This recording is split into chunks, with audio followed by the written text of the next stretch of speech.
Hello everyone! Welcome to another test drill. Sa subject naman natin na animal science. Simulan natin. Sa question number 1. Napaka-exciting to.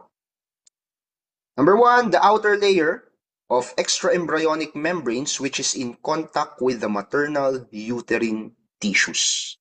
So we're talking about anatomy here, particularly sa extraembryonic membrane or sa membrane that is related to or at least covering or part of your embryo during the development of the young animal. So ang tawag ba dyan is allantoy, chorion, amnion, or placenta. So ang tamang sagot is letter B, chorion. Question, what is an extraembryonic membrane? An extraembryonic membrane, yan ay isang structure, okay, structure yan, that develops together with your embryo. So itong mga structure na to, it includes yung mga nandun sa choices kanina, chorion, amnion, yolk sac, and allantoy.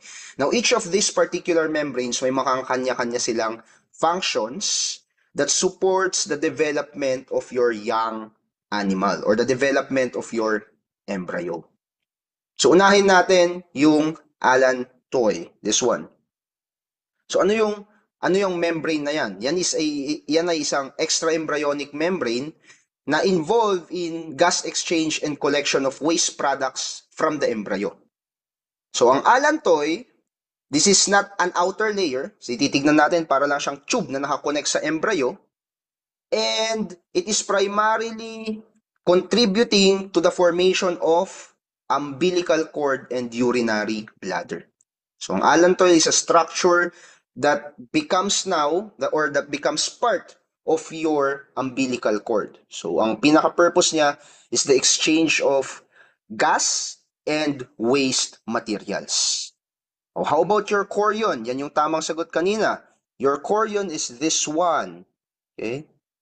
Your chorion is the membrane that is formed during the early stages of embryonic development. And ang pinaka-role niya is that siya ay yung outermost membrane that surrounds your embryo. So siya yung membrane na naka-surround sa embryo mo and nakakonect yung membrane na yan sa maternal uterine wall. So ito yon. So nakakonect yung membrane na yan doon sa wall of the uterus. So yung connection na yan is very important para doon sa developing fetus and the mother. Para magkaroon sila ng exchange of nutrients, exchange of gases, and exchange of waste products. How about yung amnion? Okay? So kung yung chorion, yung outer layer na nakapalibot sa yung embryo, yung amnion naman is yung layer na nasa loob ng chorion na nakapalibot sa yung embryo na hindi nakakonect. Okay? Hindi siya nakakonect sa maternal uterine wall, yung amnion.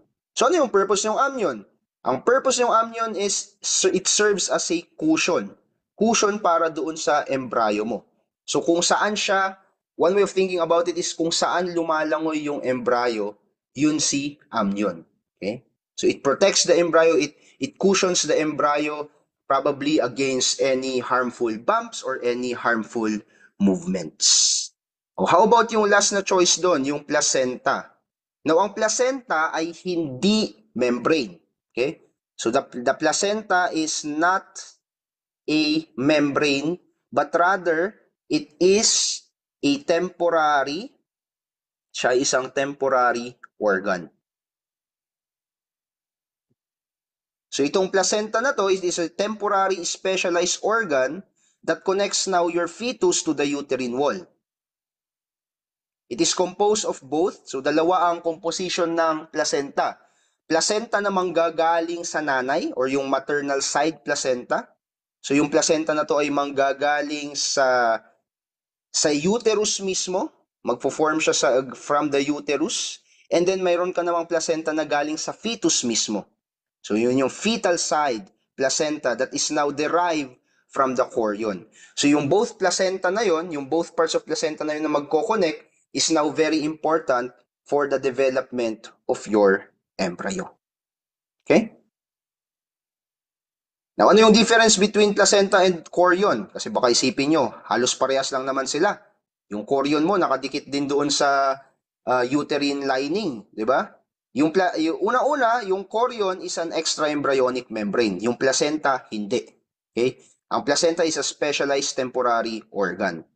Pangalawang difference, ang placenta is made both by the maternal tissue and fetal tissue. So both ni embryo and both nung mother kasama doon sa placenta. Whereas ang chorion ay nanggaling lang yon sa tissue ng embryo. Okay? Next question. What hormone is responsible for broodiness of chicken? Prolactin, estrogen, progesterone, or oxytocin? The correct answer is prolactin. So ano ba kasi ang broodiness? Yan. Ang broody mo naman. Di ba yun ha? Ang moody mo yun. So ang chicken hindi nagiging moody, nagiging broody sila. So pag sinabi mong broodiness, yan yung natural behavior ng mga hen. Okay? Kung saan they become motivated to incubate or upuan yung kanilang mga itlog. So when you see your hen creating a nest, when you see your hen sitting on eggs and protecting the nest, yan yung broodiness behavior na tinatawag natin. Now, ang broodiness behavior is being affected by a hormone called prolactin. So kapag tumaas yung prolactin sa hayop na yan, mag-i-exhibit siya ng broodiness behavior. At the same time, nagkakaroon din yan ng physiological change. Nagkakaroon yan ng tinatawag nilang brood patch. So nagkakaroon yung hen mo ng brood patch. Okay? So itong brood patch na to, is basically a featherless area. So featherless area doon sa belly ng hen mo para mas mabilis yung transfer ng heat from the hen going to the eggs. And we all know that in terms of brooding, napakahalaga yung heat. So how about the other choices? Estrogen, this hormone is involved in the development of female sexual characteristics, and it is also involved para yung hayop mo ay mag-exhibit ng sexual behavior. Yung female animal mo ay mag-exhibit ng sexual behavior. Progesterone is the pregnancy hormone naman. So this is a hormone that induces yung ovulation. Okay? Induces yung ovulation ng yolk from the ovary. So yung paglabas ng yolk from the ovary papunta doon sa infundibulum. Tama ba? Yes, papunta doon sa oviduct, sabihin na natin, progesterone po ang nagpo-provide ng signal na yan, kumbaga. Ang oxytocin naman, yan yung hormone that is related to the contraction of the uterus para mag-move yung itlog doon sa oviduct natin and sooner or later, mailabas din siya. Okay? Yun yung work naman, yan yung purpose naman ng oxytocin. Next question, this corresponds to the knee of the animal. So, hinahanap natin yung knee.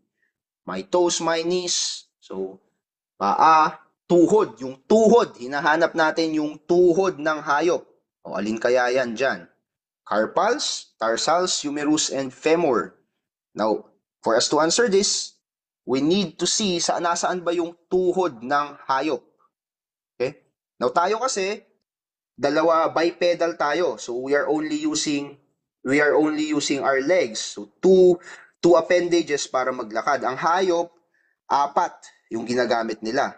So kung papansinin natin, yung kanyang knee is kasama sa kanyang back leg and it would be at this part. Katulad din natin. Now, if you go on all your fours, mapapansin mo na yung knee mo is nasa back leg mo. So ano kayang area yan? Ano kaya yung tawag sa area na yan? Yun yung hinahanap natin. Ang tawag sa area na yan is femur. Okay? So femur, yun yung tamang sagot. So yung femur, yan ay isang mahabang bone. Actually, this is a long bone of the thigh that corresponds to the knee of the animal. The femur is very crucial for weight bearing and mobility, and it is also allowing the animals to walk, run, and jump. So yan yung femur. It is connected by a joint, and then yung joint na yan is connected by your It is connected to the tibia and fibula. So isipin mo na lang yung femur mo, yan yung legs natin, yung pigi natin. Tapos yung stifle joint na yan, yung parang kneecap sa yung pinakatuhod na natin. Tapos yung tibia and fibula, yan yung ating shin. Okay? Yan yung ating shin. Okay? So all of this structure now pertains to the knee of the animal. How about the other choices? Yung carpal mo, for example, ay nandito.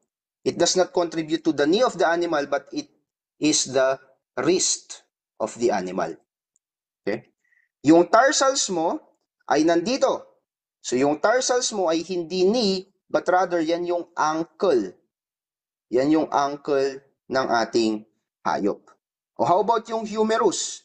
Yung humerus mo ay ito, right? Yung humerus mo is the bone sa front leg ng hayop natin. So parang bone ng upper arm niya, kumbaga. Kung pinatayo mo yung hayop na yan, bone ng kanyang upper arm that connects the shoulder to the elbow, and it does not. So hindi yan attributed at any form sa ating knee. Okay? Kaya ang tamang sagot dito is femur. Actually, ang mas accurate na sagot would be your stifle joint. Kasi yan yung binabanggit natin na tuhod kapag kinakanta natin yung paa, tuhod, balik at ulo. Okay? Pero wala ka kasing makita doon na stifle joint. Ang pinakamalapit doon is yung femur. Okay? Next question. This hormone is responsible for the characteristic back odor. So itong hormone daw na to, yan yung nagbibigay ng amoy doon sa ating back. Ano ang back? Back is a adult male goat. So ang male goat pala nagkakaroon ng amoy. Ano kayang tawag doon sa hormone that is responsible for that odor? Is it capric hormone, gastric hormone, odric hormone, or centric hormone? The correct answer is capric hormone. So ano nga ba kasi ang capric hormone? Capric hormone is the hormone responsible for the odor of male goats. So capric hormone is also known as caproic acid or hexanoic acid. So basically, ang capric hormone siya ay isang form of fatty acid na nagbibigay nga doon sa amoy ng ating bucks. Okay? Now, this odor, they become more pronounced. So lumalabas yung amoy na yan and mas nai-intensify yung amoy na yan during breeding season para mag-attract ng female mates. Okay? Now, itong capric hormone na to, it is very important in mating behavior. Kumbaga, kung wala to, hindi magkakaroon ng mating yung ating mga lalaki at babaeng goats. So, important yan to exhibit mating behavior between your two adult goats. And this capric hormone is also influenced by the hormone testosterone. So, tumataas yan sa isang lalaking goat. Kapag tumaas yung kanyang level of testosterone, nagkakaroon siya ng capric hormone that now proceeds to giving him the odor that he needs para makapaghanap ng kanyang kamit. Last question.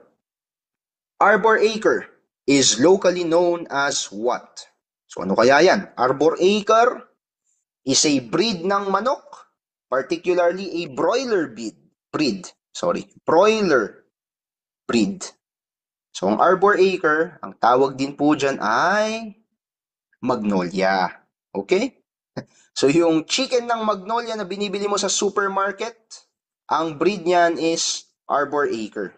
So in the Philippines, the arbor acre is being referred to as magnolia because this is associated with the brand that markets broiler chicken. So isa sa mga pinakamalaking brand na nagmamarket ng broiler chicken, magnolia yan, at yung breed ng kanilang manok ay arbor acre. Ang Lohmann ay isang layer type, I think. Yeah. Layer type breed ang Lohmann. Ross and Hobart are broiler. Pero hindi yan yung ginagamit ng magnolia. Ang ginagamit nila is arbor acre. Balikan ko lang pala. Dito sa choices kanina sa number 4, kaya Capric hormone yung sagot and the other choices are wrong kasi wala tayong ganyang mga terms. So walang terms na castric hormone, Odric hormone, and centric hormone. Ang other term ng capric hormone, nasabi ko kanina, is caproic acid or hexanoic acid. So that's it for animal science today. Hope you have learned something valuable na magagamit nyo sa inyong exam. Thank you!